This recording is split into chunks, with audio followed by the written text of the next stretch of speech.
शास्त्राशी एकदा जर आपला संबंध जोडला गेला तर शास्त्र म्हणजेच संत आणि संतांची संगती आहे.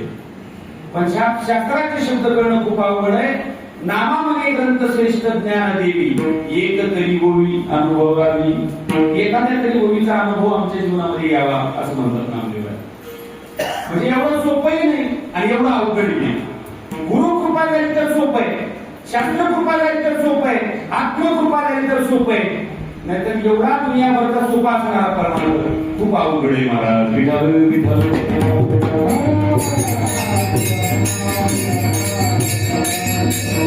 आमचीच आमच्यावर कृपा नसते कधी कधी.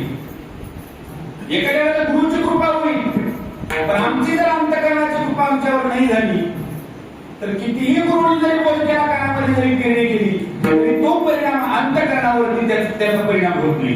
का होत नाही? त्याचं एक कारण आहे न होण्याचं, की आमच्याच अंतःकरणाची आमच्यावर कृपा झालेली नसते. आमच्या डोळ्याची आमच्या इंद्रियाची कृपा आमच्यावर नसते. आणि बऱ्याच लोकांचा जर आपण पाहिलं तर आज बाईला बरीच मंडळी गेली, समजायचं त्याच्या इंद्रियाची ती कृपा आहे त्यांच्यावरती. का? कारण एक महिनाभर महाराज त्यांना दुसरं काही ऐकायला मिळत नाही. भगवंताचं गुणानुवादन चाललंय सारखं.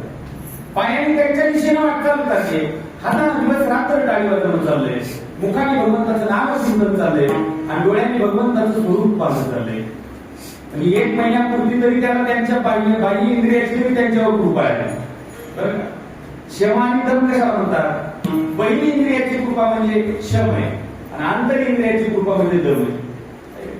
म्हणजे याची कृपा व्हावी लागते आणि याच्यावर ज्या वेळेला आपण जातो त्यावेळेला माझे ज्ञानपारा म्हणतात, ते म्हणतात शमदमावरी हरी झाला. शमदमाच्या वरी जर गेलं तर हरीची कृपा होते, नवे नवे माणूस हरी होतो.